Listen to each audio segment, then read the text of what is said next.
Are you under contract to one of the large studios? Yes. Ava Gardner wasn't just one of Hollywood's most beautiful stars. She was one of its bluntest voices. In an era when most actresses were carefully packaged by studio publicists, Gardner spoke freely, cursed like a sailor, and said exactly what she thought about the men and the machine that made her famous. Over time, her sharp comments and body humor were twisted into clickbait myths, like the claim that she once named 6 evil actors she had worked with. The truth is, she never made such a list, but in her memoir, Ava, My Story, and in taped interviews for Ava Gardner, The Secret Conversations, she did expose the darker side of Hollywood, the vanity, manipulation, and hypocrisy she saw firsthand. So instead of chasing gossip, we'll explore 6 real figures and forces that shaped her life. The men who hurt her, the studio that controlled her, and the industry that refused to forgive her honesty. Through her own words, we'll uncover the emotional truth behind the myth. Ava Gardner's raw, unfiltered view of Hollywood's golden age. Number 6. Hollywood gossip and self-image. Ava Gardner's wit could cut sharper than any gossip columnist's pen. Even near the end of her life, she joked that she didn't need biographers because the publicity guys at Metro did it all the time. Beneath the humor was a deep weariness Hollywood had built her up as a fantasy, the world's most beautiful animal, and then spent decades tearing that fantasy down.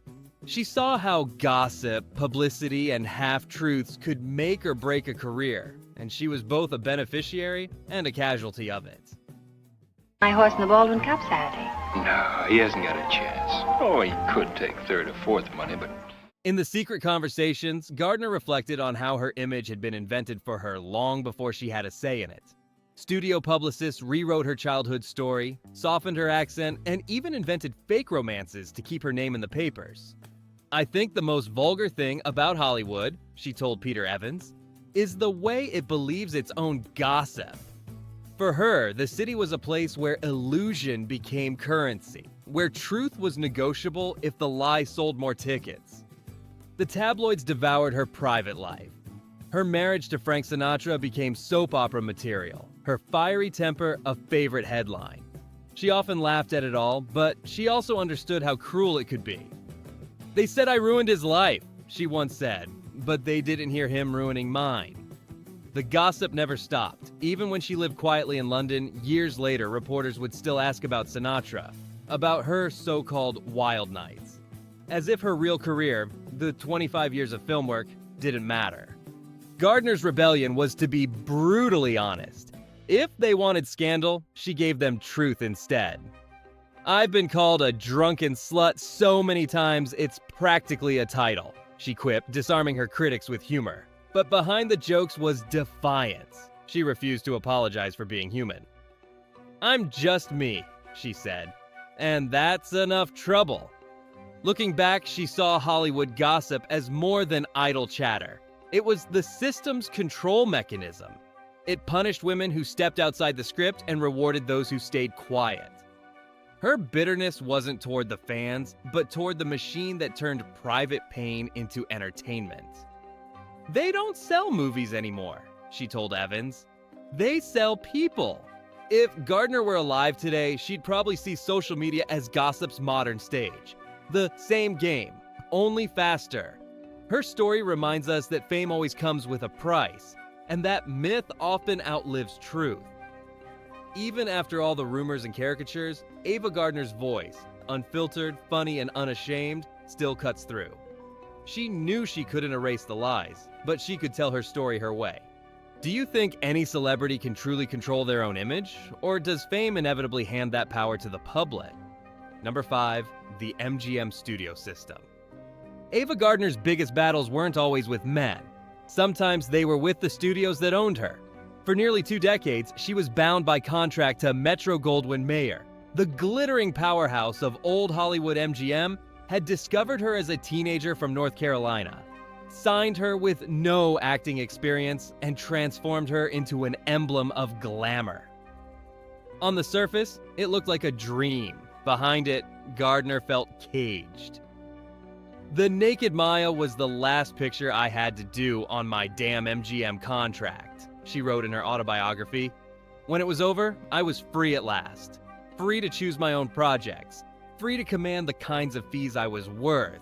It was about time." It was a strange dream. Perhaps I don't know myself too well. The studio system that made her a star also dictated her every move, from her hairstyle to the men she was seen with. MGM publicity agents decided what she wore, how she spoke, and even when she smiled, the studio cared more about her image than her art.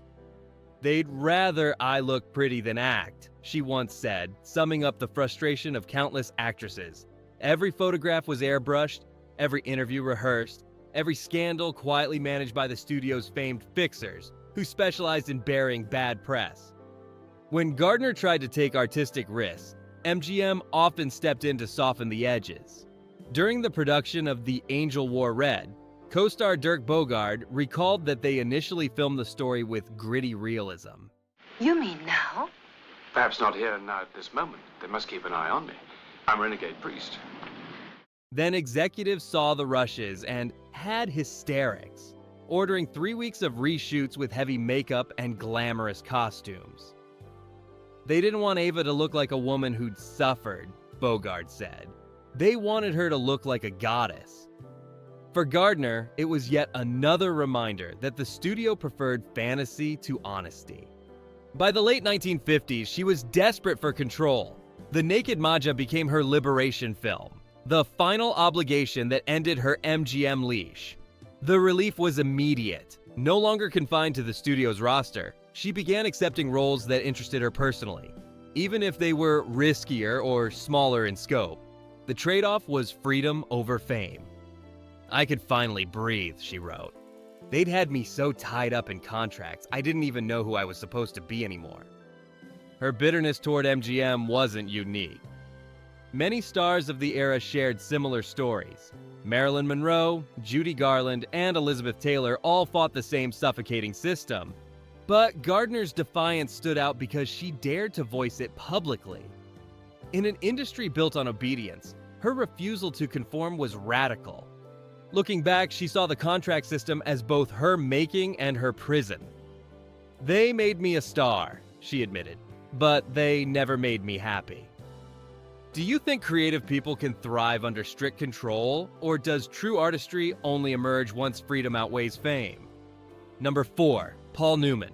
By the early 1970s, Ava Gardner was no longer the ingenue of The Killers or Mogambo. Her wild beauty had matured into something more formidable, a mix of experience, exhaustion, and unapologetic honesty. It was during this later period that she clashed spectacularly with one of Hollywood's most beloved figures, Paul Newman. On the surface, Newman seemed impossible to dislike. Generous, intelligent, charming, and universally adored. Yet to Gardner, he represented everything she had come to distrust about modern Hollywood. The polished egos, the method-acting seriousness, and the performative humility that masked ambition. They worked together on The Life and Times of Judge Roy Bean, 1972, a quirky Western comedy directed by John Huston. Gardner, cast as the ethereal saloon singer Lily Langtry, was nearing 50 and struggling with health issues and alcohol dependence. Newman, at the peak of his fame, approached the project with the precision of a craftsman. Open the door! Yes! Easy! On paper, it should have been a perfect pairing of legends. In reality, Gardner loathed him. She later told her biographer she can't stand that man, calling him an egomaniac and so false, and adding that he was on all the time. Those who worked on the film noticed the tension. Newman's intense preparation clashed with Gardner's looser, instinctual approach. Director John Huston, who had known Ava for decades, tried to keep the peace but privately admitted the set could be icy. Newman was disciplined and self-contained, while Gardner, accustomed to spontaneity, found his composure infuriating. He acted like he was playing God, she complained in one of her taped interviews. Too good, too clever, too damn perfect. Some biographers have suggested that her resentment had as much to do with envy as ego. By the 1970s, Newman was transitioning into the role of Hollywood's elder statesman, an actor with critical respect and commercial clout. Gardner, meanwhile, felt discarded by an industry obsessed with youth. Watching him effortlessly command attention might have reminded her of what Hollywood had taken from her. But whatever the cause, her dislike was genuine. "He's everyone's favorite," she said, "but not mine." Ironically, Newman later expressed admiration for Gardner's work in The Barefoot Contessa, calling her performance mesmerizing. There's no evidence he reciprocated her hostility. Perhaps he recognized that her bitterness was aimed less at him personally and more at the system that celebrated men's longevity while punishing women for aging. Still, Gardner never softened her view. When asked in the 1980s whether she had ever reconciled her feelings toward Newman, she snapped, "Why should I? I meant what I said." In a way, their clash epitomized the cultural shift between Golden Age glamour and New Hollywood realism. Two styles colliding on the same screen for Ava Gardner, who valued authenticity above all. Paul Newman's polished charm simply rang hollow. Have you ever disliked someone everyone else seemed to adore? Was it instinct, envy, or did you just see something others refused to? Number 3. Frank Sinatra. Ava Gardner's marriage to Frank Sinatra remains one of Hollywood's most volatile love stories. A tempest of glamour, jealousy, devotion, and destruction. What were you doing there? What was Raymond doing with his hand? When they met in the late 1940s, Sinatra's career was faltering, and Gardner's was on the rise. Their union flipped the gossip world upside down. A married crooner leaving his wholesome image behind for MGM's fiery goddess, it was madness, Gardner later admitted. "We were fighting all the time, fighting and boozing, but he was good in the feathers." That one line captures the rawness of their connection. She adored his vulnerability and confidence in equal measure. He, in turn, worshipped her beauty and independence, but couldn't control his temper or his insecurities. Both drank too much, loved too hard, and provoked each other constantly. "We were like two cats in a sack," she said. "Couldn't live with it, couldn't live without it." Their fights were legendary, but one incident stood out. Gardner recalled refusing Sinatra's advances one night after an argument. Moments later, she heard a gunshot rushing back. She found him sitting half-naked on the bed, grinning beside a smoking pistol. He'd fired into a pillow to frighten her. "He looked like a goddamn drunken school kid," she said, shaken but somehow still tender toward him. It wasn't the first time Sinatra's emotions turned reckless, and it wouldn't be the last. He'd already survived professional ruin and redemption. Now his personal life became another melodrama the tabloids devoured. Despite everything, Gardner defended him fiercely. She knew the gossip painted her as the homewrecker, the bad girl, who ruined America's singer. "They said I broke his heart," she told biographer Peter Evans, "but they didn't see how he broke mine." In her eyes, Sinatra's torment came from deep insecurity, the same pain that made him sing like no one else. When he sang, he was the loneliest man alive, she said. That's why the world listened. Their love burned out but never truly died. Even after their 1957 divorce, they kept in touch. Sinatra sent her money when she was ill, and Gardner kept his letters until the end of her life. "He was a bastard," she once laughed, "but he was my bastard." Their story encapsulates everything intoxicating and destructive about old Hollywood romance, the blurred line between passion and chaos, affection and abuse. In later years, Gardner admitted she might have romanticized the danger. "We were both fools," she said softly in one of her last interviews. But what fools we were for love. Theirs was not a tale of good and evil. It was human, messy, and painfully honest. When does love stop being romantic and start becoming toxic? Can two people truly love each other if their passion constantly leaves scars? Number 2. Artie Shaw. After the collapse of her brief marriage to Mickey Rooney, Ava Gardner fell for a man who, on paper, seemed to be the exact opposite. Artie Shaw was a brilliant clarinetist, a best-selling bandleader, and a self-proclaimed intellectual. Where Rooney had been impulsive and boyish, Shaw projected the cool assurance of a scholar artist.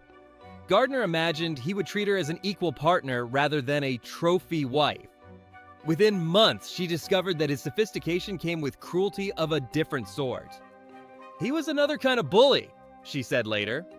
Shaw constantly reminded her that she was uneducated and provincial. When she couldn't follow his philosophical debates at dinner parties, he mocked her in front of friends. "He was a dominating son of a bitch," she confessed in her taped conversations with writer Peter Evans. "He used to put me down so much, I lost complete confidence in myself. At one point, he even demanded that she take an IQ test to prove she wasn't stupid. It was humiliation masquerading as tough love." Gardner was 19 and eager to please. She enrolled in extension courses at the University of California, studying literature and history so she could keep up with him. "I really tried," she remembered. "I read everything he told me to, and still, it wasn't enough." Shaw's disdain only deepened. To him, intellect was a weapon. To her, it became a shield. Years later, she would thank him grudgingly for forcing her to educate herself, but the marriage left scars that never faded. Friends noticed her change. The vivacious small-town girl who had once radiated confidence now second-guessed every opinion. MGM executives used to Gardner's fire were shocked by how withdrawn she'd become. "Artie took the shine out of her," one publicist said. "She went from laughing to apologizing." The relationship lasted barely a year, but it shaped the way Gardner approached men for the rest of her life.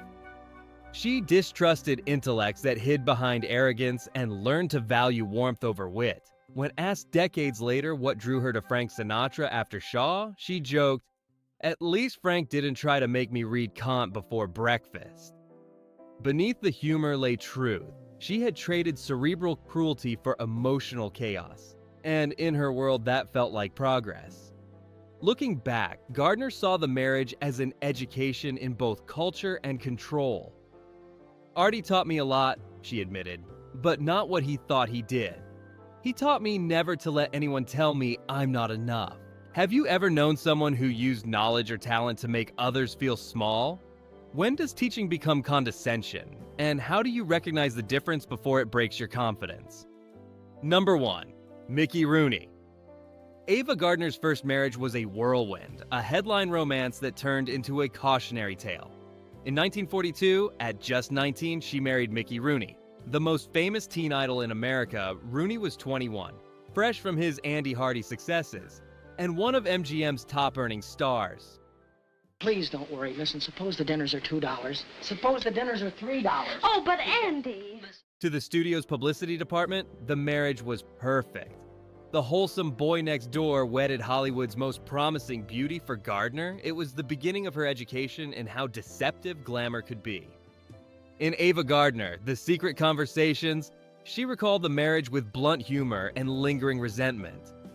"He was the smallest husband I ever had, and the biggest mistake," she said. Beneath the quip lay a story of manipulation, betrayal, and humiliation. Gardner was barely out of North Carolina when she entered Rooney's chaotic orbit. The young actor was already notorious for womanizing. He was the complete Hollywood playboy, she told writer Peter Evans. He'd spend hours admiring himself in the mirror, then go out and plow through starlets like a hot knife through fudge. Rooney treated their marriage like another MGM production. He would invite reporters to their home for stage photos of domestic bliss. Even as he stayed out all night, Gardner, naive and lonely, waited for him to grow up. Instead, she discovered his affairs splashed across gossip columns. Her jealousy and his arrogance made their arguments volcanic. MGM, desperate to protect their golden boy's reputation, urged her to stay quiet and be a good wife. Within a year, she had enough. "It wasn't just the cheating," she later said. "It was that he made me feel stupid for caring." The divorce hit the tabloids in 1943, with MGM spinning it as a mutual decision. Gardner felt demeaned by the coverage, but relieved to escape. "I learned more about men in that year than I had in my whole life," she told Evans decades later. The experience hardened her, not into cynicism, but into realism. She entered her next relationships with sharper instincts and fewer illusions. Looking back, Gardner could even laugh about it. Mickey was a kid, she conceded. He didn't know what marriage meant, and neither did I. But I paid the tuition for that lesson. Her quip, "the smallest husband and the biggest mistake," became one of her most quoted lines, encapsulating her wit and self-awareness. For Rooney, the marriage was just one scandal in a lifetime of excess. For Gardner, it was her baptism by fire.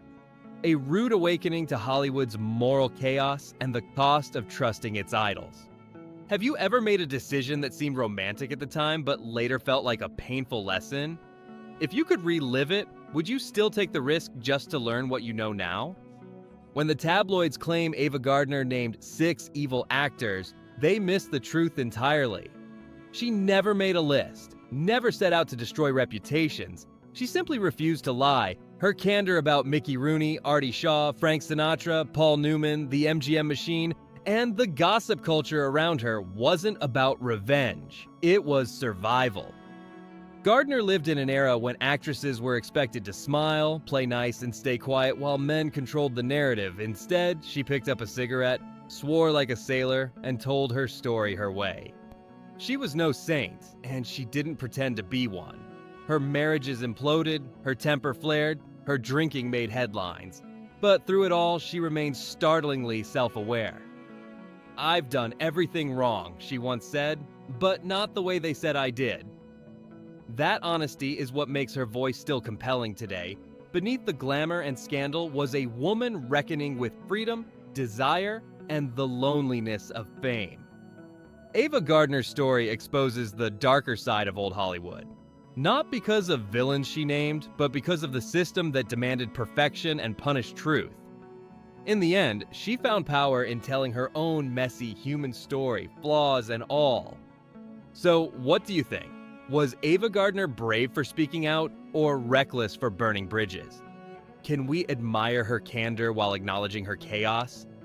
Let's talk about it below. Thank you for watching and remembering one of Hollywood's most complex legends.